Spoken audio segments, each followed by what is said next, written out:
It was a quiet, overcast morning at the cemetery, the kind where the weight of loss seems to hang heavier in the air. Margaret, a grieving widow still adjusting to life without her beloved husband, visited his grave as she did every week.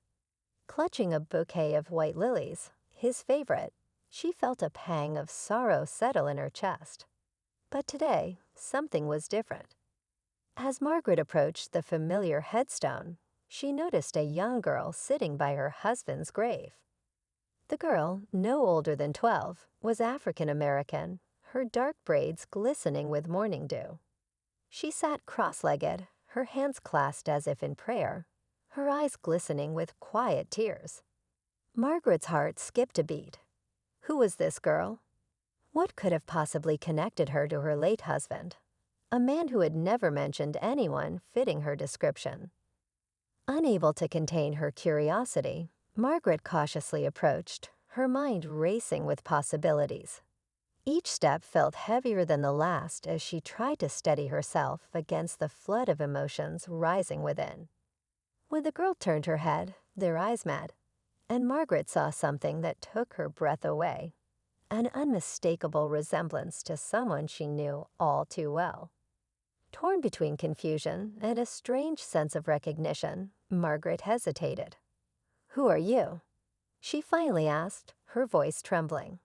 What the girl revealed next shattered everything Margaret thought she knew, leaving her questioning the very foundation of her past.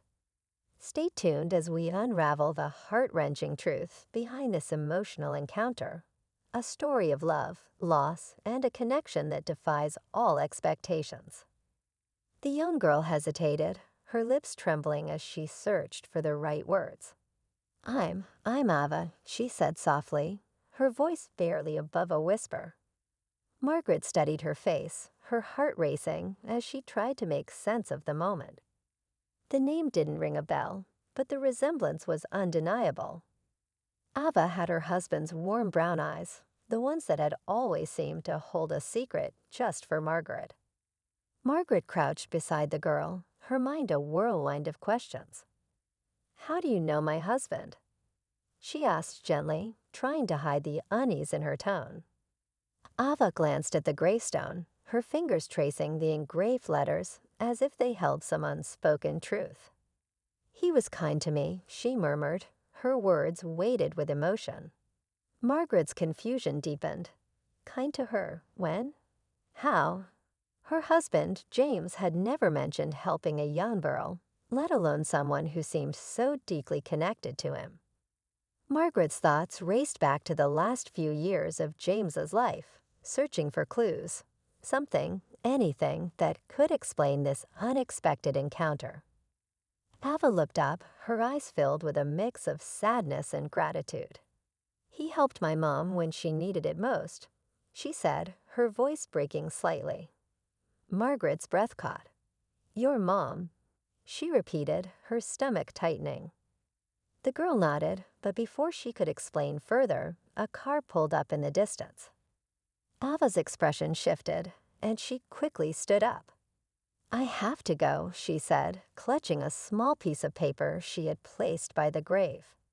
Margaret called after her, but Ava was already walking away, leaving Margaret with more questions than answers.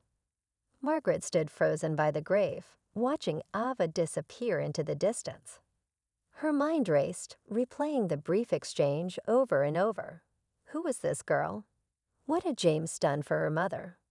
The questions buzzed in Margaret's head like an unsolved puzzle, each piece more confusing than the last. She glanced down at the paper Ava had left behind, curiosity and trepidation battling within her. Margaret picked it up, her hands trembling slightly. It was a simple, handwritten note. The words were short but full of gratitude. Asterisk, thank you for saving us. We'll never forget your kindness. Ava and Mom. Asterisk, Margaret's heart sank as the weight of those words settled over her. Saving them? How? When? James had been an extraordinary man, but he'd never mentioned anything that might explain this. That night, Margaret sat in her quiet living room, surrounded by photo albums and old letters. She combed through every memory, every small detail of their life together, searching for a clue. The deeper she delved, the more she realized how much James had kept to himself. He'd always been generous and kind, but had he been carrying a secret she never knew about?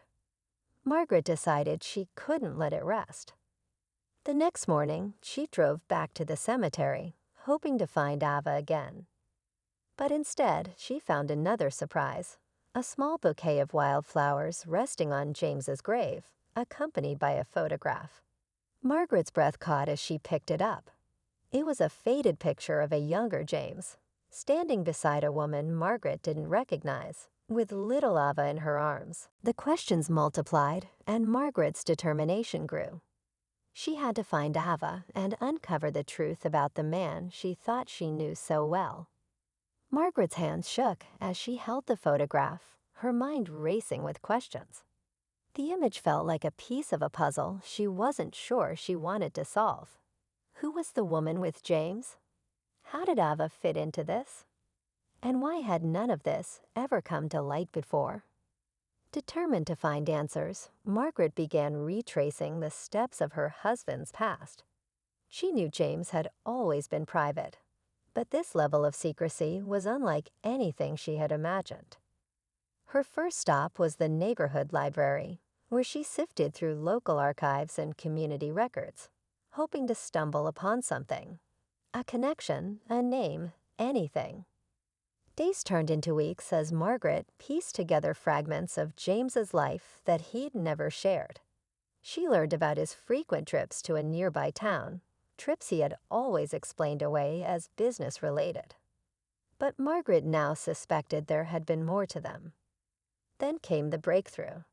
A friend of James's, an old colleague from his office, reluctantly revealed something that made Margaret's heart pound. James had a way of helping people in trouble, the man said, avoiding her gaze. There was this one woman.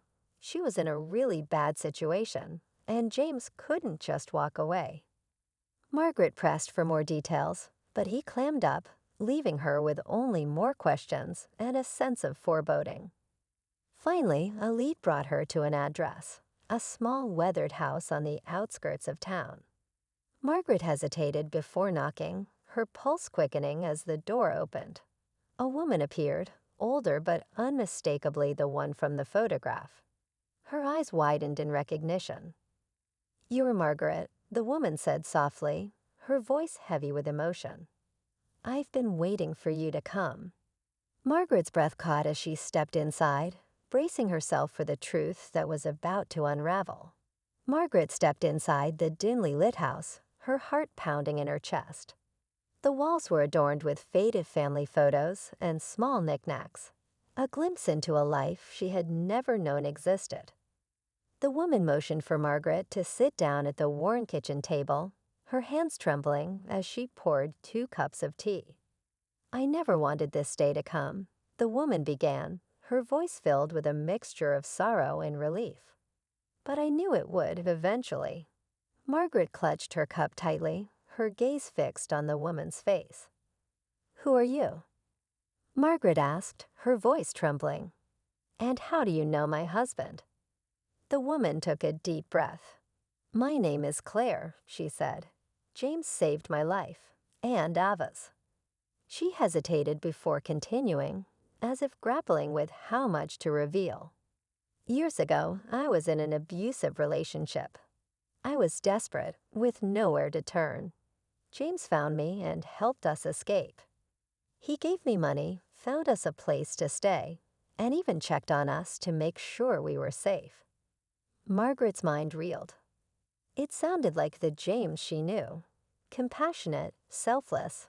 But why had he never told her? And why had Claire and Ava come back now, years later?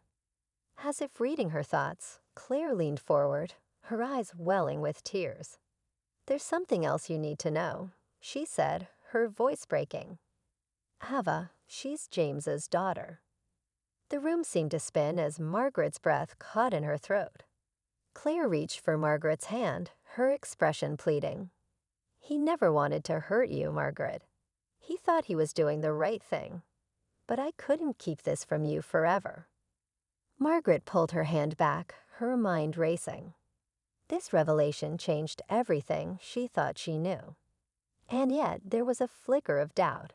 Something about Claire's story didn't add up. Margaret sat frozen, Claire's words echoing in her ears. Ava is James's daughter. The revelation felt like a punch to the gut, unraveling everything she thought she knew about her husband.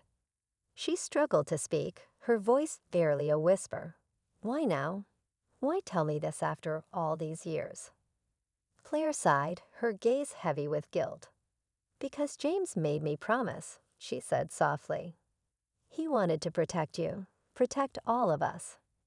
But after he passed, I couldn't keep it from you anymore.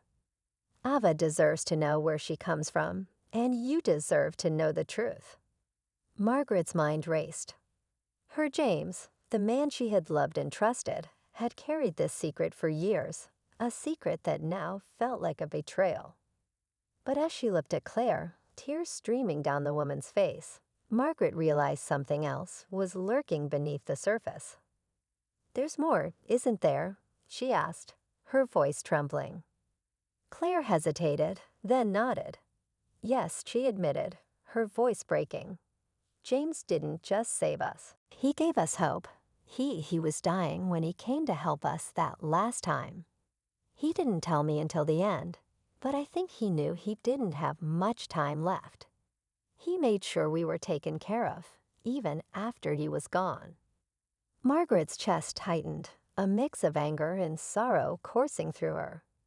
Her husband had spent his final days not just loving her, but also ensuring the safety of a child she never knew existed. It was an act of profound love, but it was also a lie. Then Claire handed Margaret an envelope. "He wanted you to have this," she said. Margaret opened it with trembling hands. Inside was a letter from James, his familiar handwriting filling the page. It was an apology, an explanation, and a plea for forgiveness. At the very end, he wrote, "Ava is my past, but you, Margaret, were my everything. Please don't let this change the love we shared." Asterisk. Tears streamed down Margaret's face as she read the words, her emotions swirling in a storm of grief, anger, and understanding. She looked up at Claire, who was watching her with a mix of hope and fear. "I need time," Margaret said finally, her voice shaky but firm. She didn't know if she could forgive James or herself for not seeing the signs sooner. But as she stepped outside, the winter sun breaking through the clouds, she knew one thing for certain. This was not the end of the story. It was only the beginning of a new chapter, one where she would find her way, one step at a time. The days that followed were a blur for Margaret, filled with quiet reflection and waves of emotion she couldn't always name. She read James's letter over and over, each time uncovering a new layer of his love, his struggles, and his sacrifices. It was clear that he had acted with the best intentions, even if his choices had left her reeling. Margaret eventually reached out to Claire Vinava, feeling a strange mix of apprehension and resolve. She knew she couldn't change the past, but she could choose how to move forward. Sitting down with them over coffee one afternoon, Margaret finally began to ask the questions she hadn't been ready to before. Claire shared more about the challenges she had faced, painting a picture of James as a man who had been willing to do whatever it took to help others, even at great personal cost. As for Ava, she was shy at first, but Margaret saw glimpses of James in her, the same quiet determination, the same gentle kindness. Slowly but surely, they began to build a connection. Margaret didn't know what their relationship would ultimately look like, but she knew she wanted to be a part of Ava's life. Standing at James's grave one final time, Margaret placed a single white lily on the headstone. "I wish you'd told me," she whispered, her voice steady. "But I understand now, and I forgive you." As she walked away, Margaret felt a sense of peace she hadn't thought possible. The road ahead wouldn't be easy, but it was hers to walk, and for the first time in a long while, she felt ready. James's story had ended, but hers was just beginning.